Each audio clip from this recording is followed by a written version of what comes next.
Bagong Pilipinas, serbisyo para sa bawat Pilipino. Mithiin ni Pangulong Ferdinand R. Marcos Jr. na pakinggan ang hiling ng bawat Pilipino saan mang sulok ng Pilipinas.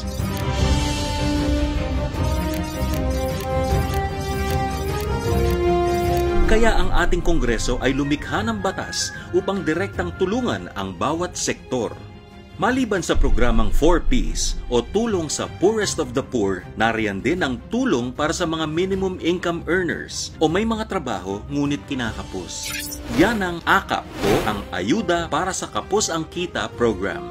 Ano ba ang Ayuda sa Kapos ang Kita program o AKAP? Ito'y bagong programa pinalangkas ng Kongreso para magbigay ng tulong pinansyal sa minimum wage earners, near poor, at mga nasa informal economy. Layunin nitong bigyan proteksyon ang mga Pilipinong apektado ng kalamidad at pabago-bagong kalagayan ng ekonomiya.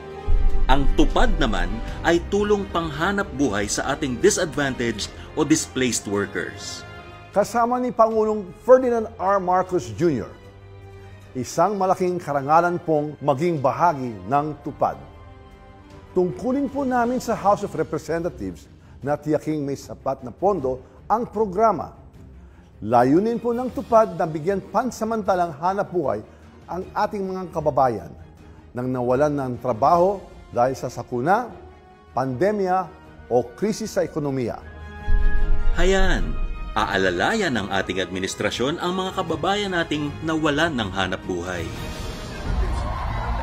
Para naman sa nagnanais magsimula ng maliit na negosyo, nariyan ang SIBOL. Para tulungan ang micro, small, medium enterprises, binuo ang SIBOL program o Startup Investment Business Opportunity and Livelihood Program. Ito ay isang paraan para tulungan ang mga kababayan nating gustong magnegosyo. Para sa mga gustong magsimula ng maliit na negosyo, kasama kayo sa nais tulungan ng ating gobyerno. Kahit saan, kahit kailan, para sa iyo, para sa taong bayan, para sa mga negosyante kagaya ninyo, dito sa programa na nilulunsad natin itong SIBOL. Salamat, Speaker Martin, at sa mga bumubuo ng Kongreso. Binuo rin ng Kongreso ang FARM o Farmers Assistance for Recovery and Modernization para matulungan ang ating mga magsasaka. Ang Farmers Assistance for Recovery and Modernization o FARM program ay isa sa napakaraming programa ng Office of the Speaker upang bigyan tulong pinansyal ang ating rice farmers. Layunin nitong tulungan ang mga magsasaka ng palay at tiyaking may sapat na buffer stock ang National Food Authority. O, narinig niyo si Speaker? Kaya makipag-ugnayan sa pinakamalapit na Department of Agriculture Office o kaya sa inyong District Congressman upang malaman ang iba pang detalye. Pwede rin sa opisina ni Kuya Martin Romualdez.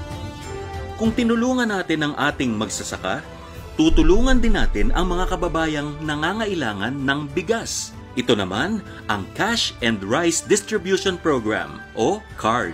Ang Cash and Rice Distribution Program o CARD ay inilunsad noong 2023. Layunin nitong ibsan ang pinansyal na pasanin ng ating mga mahal na senior citizens, persons with disabilities, solo parents, at mga indigenous people.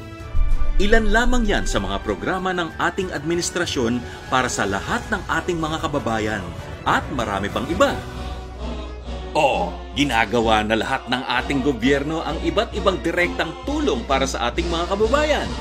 Maraming salamat, Speaker Martin Romualdez!